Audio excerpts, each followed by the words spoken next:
한국에 여러분 방송 잘 안 보시죠? 한국에 하는 그 방송 가운데 사위들이 처갓집에 찾아가가지고 그 하룻밤 자면서 일어나는 그 에피소드를 관찰하는 방송이 하나 있습니다. 근데 제가 보니까요, 그 대부분의 그 사위들이 처갓집을 가면 이상하게 어색해하더라고요. 이렇게 말하면 저도 좀 어색합니다. 딱히 할 말도 없고, 그래서 뭔가 이게 먼산만 쳐다보고, 카메라가 있으니 뭐 자리 떠나지도 못하고, 그냥 이렇게 뭔가 난처해하는 그런 모습들이 계속 방송화면에 잡혔습니다. 그리고 뭐 집에 방문하긴 했는데 웬만하면 멀찍이 떨어져 않습니다. 밥만 먹고 나면 그냥 구석방으로 그냥 도망가는 것 같아요. 딱히 할 말도 없고 그래서 그렇습니다. 정말 사회를 한국에서는 100년 손님이라고 부르지 않습니까? 네, 100년이 지나도 손님처럼 이렇게 어렵고, 네, 약간의 그 정중하게 대해 주는 것 같습니다. 사실 근데 며느리 그러지 않잖아요. 며느리 시댁 가면 가자마자 일단 그 치킨 벗고 나서 빨리 주방으로 들어가서 설거지도 해야 되고요. 빠릿빠릿하게 해야 되고, 어른들 싹싹하게 그 공경해야 되고요. 그런 것을 기대하는데 사회들은 뭐 그렇지 않아도 되는 것처럼 대합니다. 뭐 저는 남자라서 전 좀 편하긴 편합니다만은 좀 되게 이상한 모습을 봅니다. 그런데 동양만 그런 게 아니라 서양들도 보면 사위와 장모님 혹은 사위와 장인어른과의 관계가 그렇게 살갑지만은 않은 것 같더라고요. 뭔가 모르게 약간의 그 어색함과 이 뭔가 불편함이, 그 약간의 그 긴장이 존재하는 것 같습니다. 오죽하면 한국 속담에 그 겉보리 소갈만 있어도 저가살이 안 한다는 말이 있지 않습니까? 웬만하면 가까이 안 가려고 하는 것 같아요. 저가살이 좀 불편한 것 같습니다. 오늘 우리가 창세기 30장 읽었는데요, 29장부터 31장까지는 야곱의 처가살이가 기록이 되어 있습니다. 딱 느낌 오죠? 시작부터 약간 불편하겠다. 근데 이 야곱이 살아가는 이 처갓집 분위기는 제가 말씀드렸던 이런 분위기랑도 조금 다릅니다.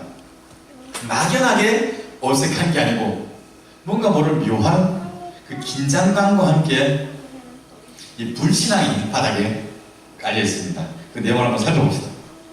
우리가 지난주에 살펴본 것처럼 베델에서 야곱이 하나님을 만났잖아요. 하나님께서 찾아오셔서 그에게 복 주실 것을 일방적으로 약속하셨고, 야곱이 그 말씀을 듣고 감사해서 서원을 했습니다. 그럼 베델에서 영적인 귀한 체험을 하고 나서 이제 하란으로 찾아갔습니다. 그리고 마침내 그 먼 거리 하란을 가가지고 하란의 저 위에 있는 하란의 삼촌의 집에 도착을 했었습니다. 창세기 29장 13절을 보면요, 야곱이 왔다는 이야기를 듣고 외삼촌 라반이 달려갔답니다. 집에서 있다 그 소식을 듣고 뛰쳐나와서 야곱을 맞이하여 끌어안고 입을 맞추었답니다. 그리고 집에 들어가서 야곱이 자기에게 일어난 모든 일을 라반에게 말을 했더랍니다. 자기가 왜 왔는지 그 처지를 설명을 했던 것 같아요. 야곱이 힘든 처지를 라반이 다 듣고 나서 했던 말이 뭐냐면, 너는 참으로 나의 혈육이다. You are my bone and my flesh. 쉽게 말하면 넌 나의 피부치야. 넌 내 가족이야. 걱정할 필요 없어. 내가 너 보호해줄게. 지난주 살펴본 것처럼 이 거리가 한 900km, 너무 굉장히 먼 거리여서 한 달쯤 걸리는, 뭐 야곱이 얼마나 빨리 갔을지 모르겠지만 천신난무 끝에 왜 삼촌 집에 도착을 했는데 가보니 삼촌이 끌어안고 안아주고 입 맞추고 위로하고 내가 너 지켜줄게 하니까 얼마나 야곱의 마음이 든든하고 위로가 되겠습니까? 참 고마웠을 겁니다. 행복한 시간이었을 것 같아요. 근데 불행하게 이 행복이 오래 못 갔다는 겁니다. 한 달 만에 쉽게 말하면 이 허니문 기간이, 은혜의 그레이스 피어리드가 끝나버렸습니다. 라반이 야곱에게 말을 합니다. 네가 비록 나의 조카지만 어떻게 거저 공짜로 내 일을 하겠느냐? 네가 받고 싶은 일당을, 품삯을 나에게 말을 하라. 그럼 내가 너에게 줄게 라고 이야기를 했습니다. 이 말은 무슨 얘기냐면, 지난 한 달 동안에 야곱이 이 라반의 집에서 편하게 삼촌의 위로를 받으면서 맛있는 거 먹고 잠자고 좀 야곱의 성향대로 텐트에서 거주하며 사색하면서 빈둥빈둥 놀지 않았다는 얘기입니다. 야곱이 외삼촌 집에서 라반의 일을 도와왔다는 거예요. 집안일을 많이 해와서 라반이 그렇게 하면 안 되니까 내가 너에게 일한 만큼의 돈을 줄게 라고 제안을 한 겁니다. 저의 이 설명만 들으면 라반의 이 제안이 굉장히 좋은 제안이죠. 합리적입니다. 공짜로 하는 것도 아니고 밥 먹여주고 재워주고 난 다음에 그 다음에 일하는 일당도 준다고 하니까 라반이 괜찮은 사람인 것 같아 보입니다. 그런데 사실은 한꺼풀 뒤집어서 생각을 해보면 한 달 전에 라반이 야곱에게 했던 말은 너는 나의 가족이야 라고 얘기했거든요. 가족끼리 돈 주고 받는 거 아니잖아요. 와이프가, 아내가 남편에게 밥 차려주면 여보 맛있습니다 잘 먹었습니다 여기 10,000원요 이러고 나갑니까? 안 하잖아요. 아이들이 몸이 아픈데 너 지난달에 집안에 하우스 투어 잘 안 했으니까 병원비 예를 들어 100만원 나오면 넌 내가 30만원밖에 안 줄 거야. 나머지 네가 알아서 고쳐. 이렇게 하는 부모 없잖아요. 가족끼리는 사람이 먼저입니다. 돈이 먼저가 아니고. 돈이 얼마가 들더라도 사람을 고쳐내고 사람을 살려내고 그런 거 아닙니까? 도와주는 거. 근데 라반이 하는 얘기 뭐냐면 이제 계약서 쓰자. 근로계약서. 해탈 때부터 해질 때까지 네가 일하는 거야. 양 쳐야 되고 소 쳐야 되고 그 다음에 집 고쳐야 되고 그럼 내가 너에게 봉사 줄게 라고 이야기한 겁니다. 그러니까 가족 간의 혈연 간의 관계를 고용관계로 바꾸자고 제안을 한 겁니다.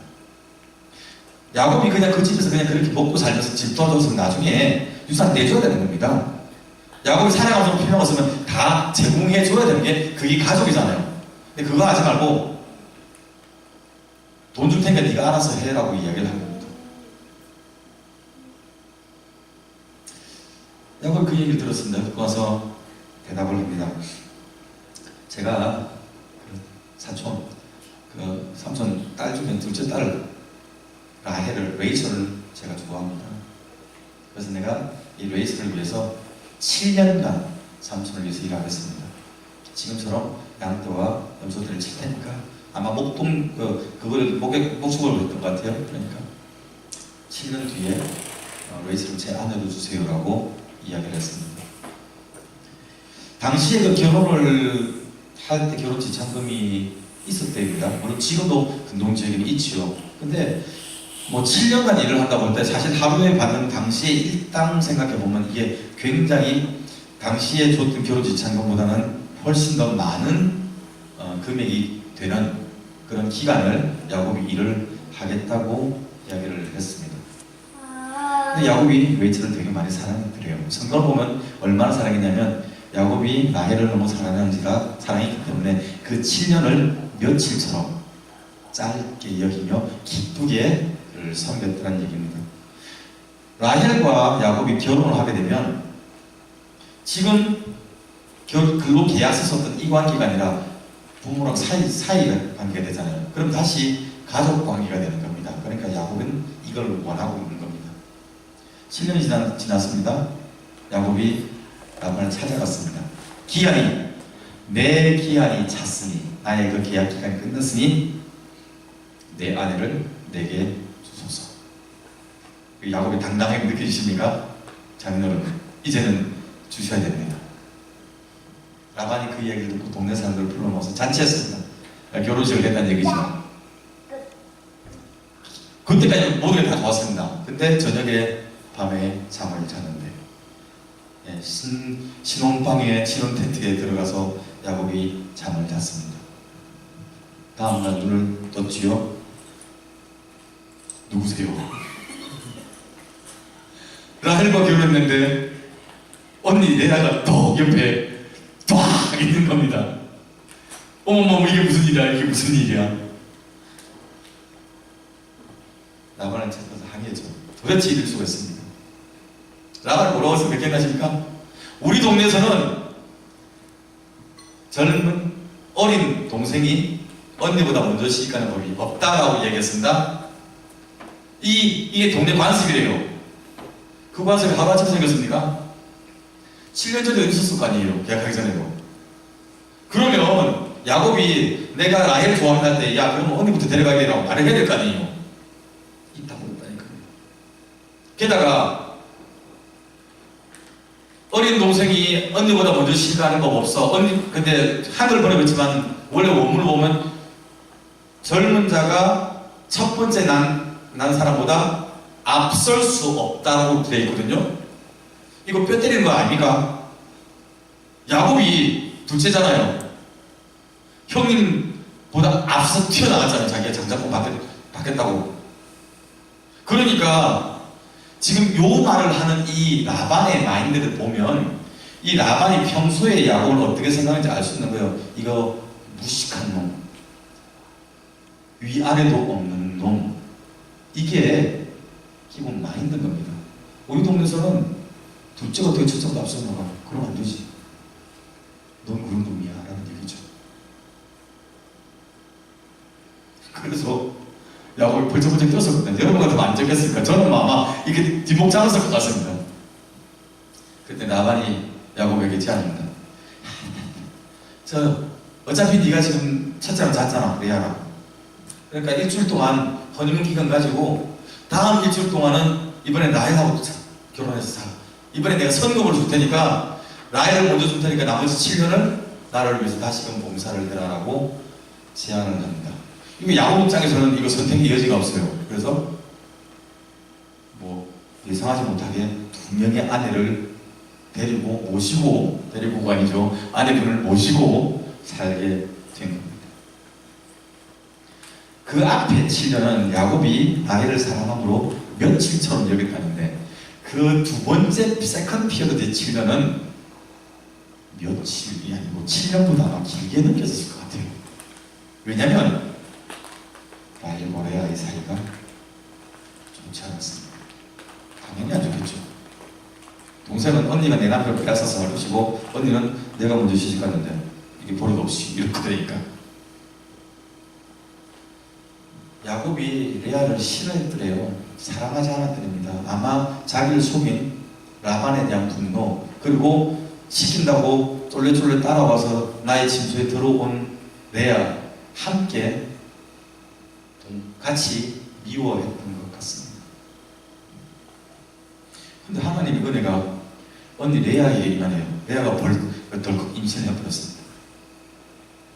아이를 낳았습니다. 아이 이름을 루벤이라고 합니다. 근데 루벤이라고 하면서 레아가 했던 말 기억납니까? 하나님이 나의 괴로움을 돌아보셨다.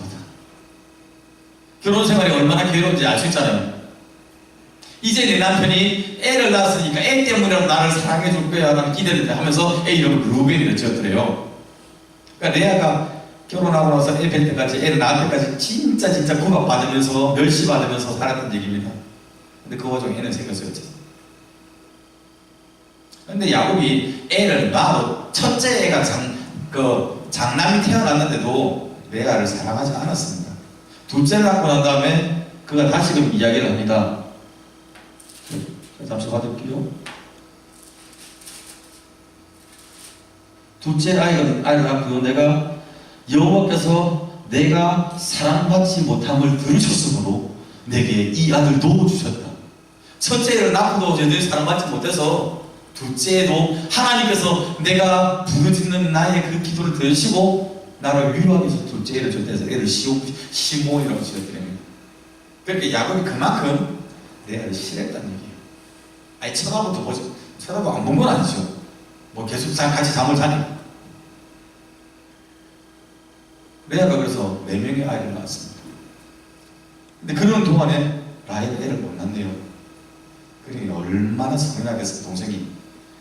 일반적으로 저도 동생들이 첫째보다 조금 더 마음이 조금 더 좁습니다. 무엇보다 첫째들만 지금 웃으시는 것 같아요. 보니까 팔딱팔딱 이렇게 화가 나서 야곱이 있을 것 같아요. 남편이 나를 사랑하는데 애가 안 써요. 그러니까 야곱이 애를 레아를 태어난 거 보니까 지금 이제 라헬 쪽에 애를 낳는데 조금 어려움이 있을 것 같아요. 불임은 아니고 난임이 됐던 것 같아요. 애를 낳게 해줘 남편을 날마다 괴롭히는 겁니다. 난 할 거 다 했어. 내가 애를 낳게 해주는 사람이야? 화가 나니까 내 여종하고 자. 상상 못할 얘기죠. 그래서 상상할 만하죠. 이미 우리 사라 언니가 한번 그거 했잖아요. 그래서 그때 상상 안 하고 봤는데도. 그래서 애 낳으면 그거 내 밑으로 줄게. 그러니 얼마나 그 장애 시간이 질투났어요. 그래서 지금 야곱이 여종과고 라헬이 여종과고 관계되면서 애를 낳으니까 레아가 또 그럼 내 종도 데려가. 그래서 두 명의 여종과 관계해서 애를 12를 낳았습니다. 11명의 아들과 한 딸을 낳았습니다. 자, 그러면 이런 힘들잖아요. 사실 우리가 1박 2일 우리에서 캠핑해봤지만 이것도 불편한데 맨날 해부터 해질 때까지 들판에다가 일하면 인생 얼마나 피곤합니까? 옛날은 지금처럼 주 5일, 주 6일 근무제가 아니잖아요. 진탕 고생하고 집에 들어오면 쉬어야 되는데 집에 오니까 쪼로로 와이프가 와서 언니가 어떻게 또 이야기합니다. 그리고 또 언니는 또 동생이랑 또 붙어줘. 그 다음에 또 종들도 있었을 거 아니에요. 행복했을까요? 저는 감당하지 못할 만큼의 갈등 상황이 많았을 것이라고 생각을 합니다. 그래서 그 7년 동안 어쨌든 시간은 흘러갔습니다. 그 괴로운 시간에. 그래서 12명이 아이를 낳았습니다. 3장 25절을 보면 야곱이 라반을 찾아갑니다. 외삼촌에게 가서 외삼촌이 장인어른을 찾아가서 이야기를 하죠. 나를 보내어 나의 고향 나의 땅으로 가게 하시되 나의 처자를 내게 주시어 나로 가게 하소서라고 이야기를 합니다. 나 좀 고향한테 고향을 보내주세요. 이제 더 이상 잡지 말고 나 좀 놔주세요 하는 거예요. 이 환경 지긋지긋한데 난 이제 벗어나고 싶어요. 나에게 자유를 주세요. 근데 나만 가는 게 아니라 내 와이프랑 내 애들도 다 데려가야 됩니다. 그러니까 다 주셔야 돼요. 내 가족들을 다 보내주세요 라고 이야기를 합니다. 무슨 말이냐면 이때까지만 해도 야곱이 2명의 아내와 2명의 그 여종 첩이라고 할 수 있죠. 그래서 4명의 어쨌든 여인과 관계를 하고 12명의 아이를 낳았으니 이미 야곱 포함하면 12, 16, 17명 아니까 야곱 이 패밀리가. 그런데 이 경제권이 없는 겁니다. 여전히 라반이 먹여주는 건 먹고 입혀주는 건 입고 그렇게 살았던 겁니다. 그러니 이제는 우리 가족 좀 내버려 주세요. 난 나갈래요 라고 얘기를 하는 거예요. 지난 7년 진짜 힘들었거든요. 왜? 야곱이 가겠다는 얘기는 여기 상황이 너무 힘든 것도 있고 야곱에겐 믿는 모습이 하나 있잖아요. 여기는 하나는 외삼촌 홍보라고 되지만 블레셋바는 자기 집이잖아요. 물론 아직까지 형님이 분이 풀렸다는 이야기는 없지만 이미 14년 지났으면 이 집보다 나은 것 같았던 것 같아요. 그리고 그 봤던 하나님은 일단 자기가 장자의 축복을 이미 받았잖아요. 장자의 유혹을 받을 수 있는 권리가 있으니까 나 일로 갈래요 라고 이야기를 했던 것 같습니다. 집 가겠다는 야곱을 라반이 또 붙잡습니다. 실제로 야곱이 일 되게 잘했던 것 같아요. 자기도 이야기하잖아요. 재산 많이 늘었다고. 그리고 자기가 경험으로 아는데 하나님께서 너와 함께서 복을 받는 줄 내가 보아왔다 이야기를 하면서 붙잡습니다. 돈 줄게. 얼마면 돼? 얼마면 되냐고. 라반이 하는 말을 보면요, 내가 나를 사랑스럽게 여기거든 그대로 있으라 말합니다. 여기 사랑스럽게 여긴다는 말은 당신의 눈이 나를 좋게 본다면 하는 표현이거든요. 일단 이 표현은 보통 이 지위가 낮은 사람이 높은 사람한테 긍휼을 구할 때 나를 have mercy on me 할 때 당신이 나를 좋게 보셔서 나에게 긍휼을 베풀어 주세요 할 때 그때 쓰는 표현이에요. 지금 14년 동안에 라반은 야곱을 이렇게 안 됐잖아요. 근데 지금 상황이 아쉬운 겁니다. 그러니까 야, 내 얼굴 봐서 좀 봐줘 라고 이야기를 합니다. 근데 이 둘 사이에 신뢰는 다 깨졌어요. 왜 야곱이 안 줘도 돼요? 말해봐. 품삯을 뭘 줄까? 그러면 삼촌의 양떼들, 염소떼들 중에서 양은 보통 흰색이나 염소는 까만색이니까 올 블랙 아니면 올 화이트 말고 스파트, 얼룩무늬 있는 거, 점박이들 요런 것들은 다 줘주세요. 그러니까 흰색이나 까만색이 주름이나 모조리티입니다. 그러니까 라고 생각할 때 괜찮거든요. 오케이 하고 계약서 다시 씁니다. 고용계약서. 내가 앞으로 그어줄게. 새끼 낳은 것 중에서 정백이나 언론물이 있는 것들은 니도 주고 흰색, 까만색은 다 내 거 하고 계약서 썼습니다. 그래서 야곱이 오케이 그럼 저 다시 일하겠습니다고 눌러 앉았거든요. 계약서 쓰고 돌아서면서 라반이 어떻게 했습니까? 자기 목장을 찾아갑니다. 한국으로 지금 대관령 목장 유명하다면서요. 제주도 목장 유명하다면서요. 자기 양떼들 있는 데로 찾아갑니다. 그래가지고 거기서 언론물이 전방에 다 골라냅니다. 다 골라내서 자기 아들들을 불러서 야, 이 백발 데리고 하고 보내버렸습니다. 유전적으로 볼 때 이게 언론무늬에서 언론무늬가 나올 것 같으니까 아예 흰색과 까만색만 딱 주는 겁니다. 그러니까 여기서 점박이가 나올 확률은 쉽게 말하면 도른변인 거예요. 그죠? 그러니까 최소한으로 야곱에게 갈 부분이 최소화시키기 위해서 가겠다는 그 사이를 붙잡아 놓고 그새 장인어른 뒤에서 그거 한 겁니다. 싹 빼돌려가지고. 그러니까 장인어른이 이미 결혼할 때부터 사기쳤잖아요. 그리고 이 임금 주는 거 가지고 또 지금 이제 약간 그 이상한 졸렬한 짓을 하는 겁니다. 사흘길을 떨어뜨렸답니다. 거리가 한 100m 가까이 떨어뜨렸다는 겁니다. 100km 가까이 떨어뜨렸다는 얘기예요. 그래서 야곱이는 저 멀리 저기서 양쳐라 까만색 흰색만 가지고 거기서 나오는 언론물이 다 네 거야, 전방이 다 네 거야, 그리고 이건 내 거다. 진짜 이 집안 분위기 대단하지 않습니까? 야곱이 아무 소리 안 하고 갑니다. 근데 그 다음에 했던 일을 오늘 우리 본문이잖아요. 보셔야 됩니다. 야곱이 버드나무와 살구나무와 신풍나무 푸른 가지를 가져다가 그것들이 껍질을 벗겨 흰 무늬를 내고 양들이 물 먹는 그 개울가 앞에다 나무를 꽂아드립니다. 왜요? 왜 이런 일을 했을까요? 보통 양들이 이제 들판에서 푹 뜯어먹고요. 물 마시러 이제 개울가로 온다니까. 목 축이고 난 다음에 이제 배도 부르고 물도 마시고 한 다음에 거기서 보통 이제 교미를 하고 그렇게 많이 했던 것 같아요.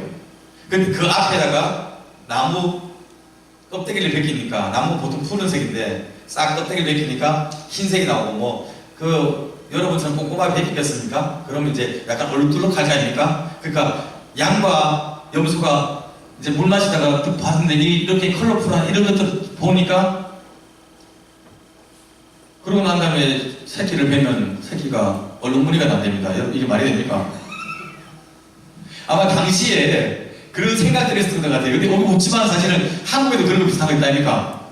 뭐 임산부가 거기 그 닭고기 많이 먹으면 애가 다 피부로 안 내면서요. 우둘두둘하기. 저는 저를 뵀을 때 저희 어머니가 가물치를 먹었답니다. 그래서 제가 시커멓대요. 이런 생각을 하는 겁니다. 미신적인 거예요. 이거는 신앙적인 게 아닙니다. 근데 야곱이 그 일을 합니다. 양이 새끼를 베는 게 한 서너 달 된다 그러니까 봄, 가을에 새끼를 베는데 그래서 새끼를 놓는데 그러니까 튼튼한 양들이 새끼 뵐 때는 야곱이 세팅을 가져가지고 딱 버려놓습니다. 비실비실한 양이 관계를 맺으면 싹 치웁니다. 그 나무 짝대기를. 야곱 진짜 바빴을 거예요. 거기서. 근데 성경 놀랍죠? 43절요. 이에 그 사람이 매우 번성하여 양떼와 노비와 낙타와 나귀가 많았더라. 할렐루야. 자, 그러면 야곱이 꼽아놨던 그 나무 짝대기가 정말 효과가 있어서 그렇습니까? 짐승들이 새끼를 뵐 때 눈앞에 보이는 것을 바라보면 그것이 눈에 드러나서 영향을 끼치니까 마음은 이해돼요. 우리도 임산부는 예쁜 것만 먹어야 돼 뭐 이런 생각하니까 야곱이 오죽 답답하면 이 짓을 했을까요? 여러분 재산 늘려보겠다고. 우리가 31장 1절까지 읽는데요. 야곱이 라반의 아들들이 하는 말을 들었는데 야곱이 우리 아버지의 소유를 다 뺏고 우리 아버지의 소유로 말미암아 이 모든 재물을 모았다고 야곱의 아들들이 불평을 할 만큼 야곱이 눈에 띄게 부자가 되어버렸대요.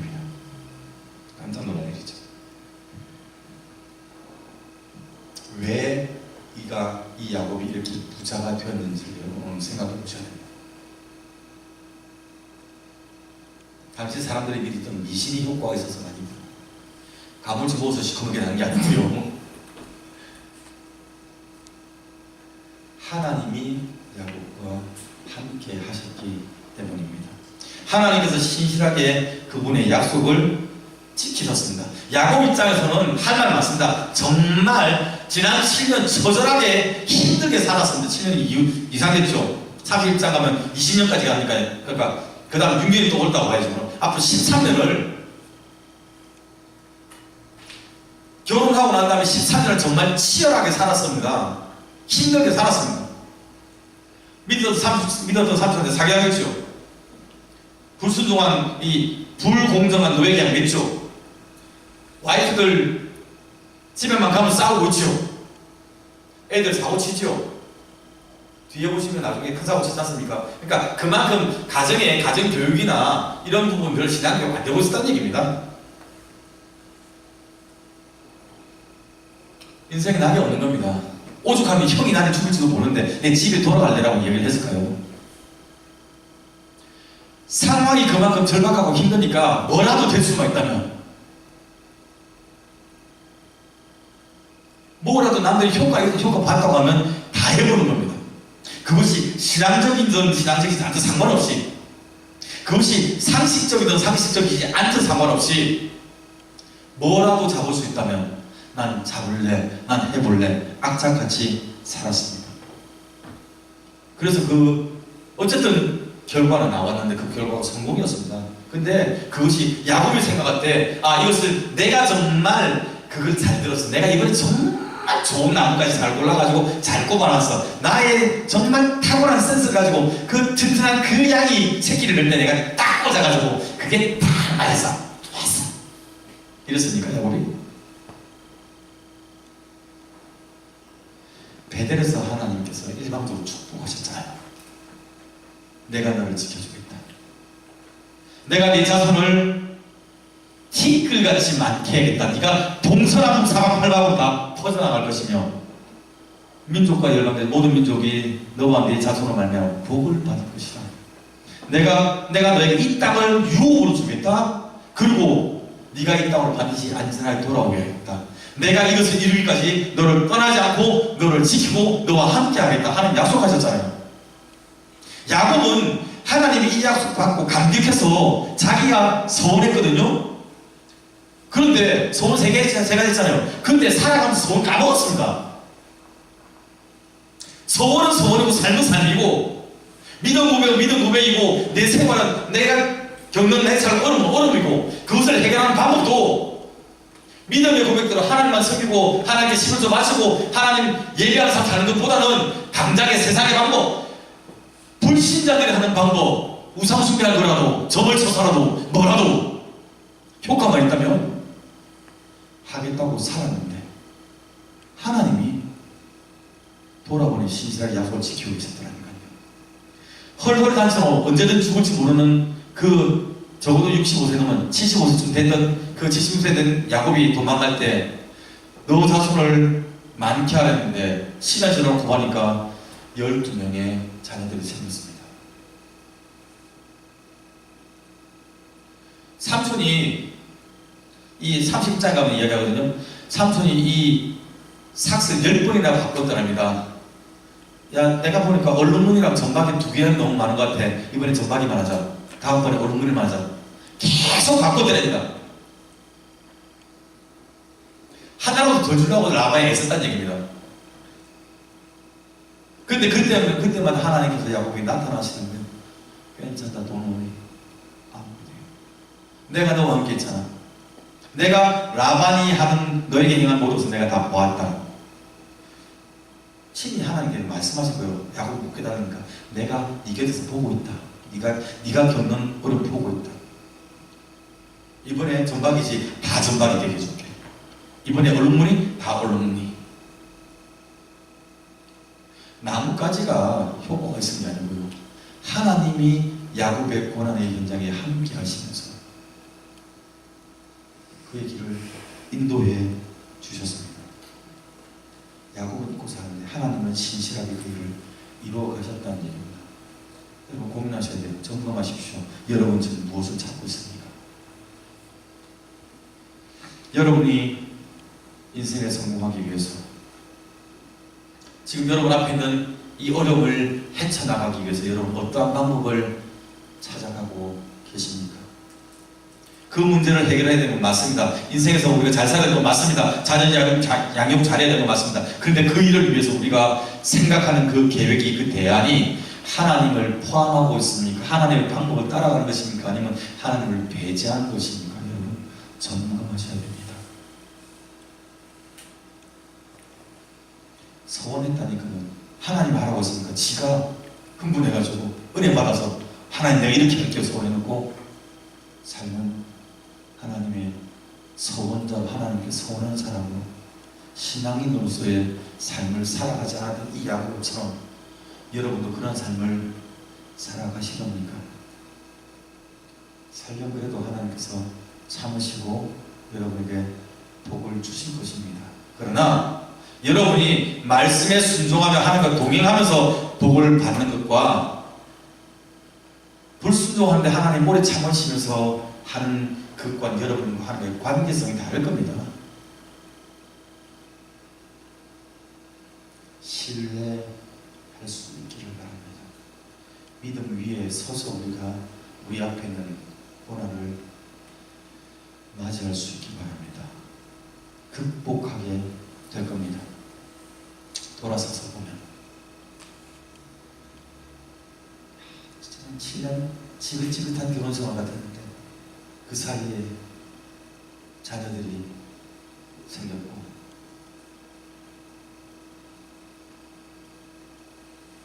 믿음의 가문을 일어나는 이스라엘의 지파를 형성할 수 있는 토대를 마련했고 정말 사기당하고 가족으로부터도 뒤통수 맞는 이런 절박한 상황에 나는 정말 소망이 없고 내가 인생 제일 비참하다 생각했는데 그 순간 고비마다 하나님께서 나에게 복을 주시고 내 곁에서 위로하시고 은혜 주시고 건져내시고 역사하셨구나.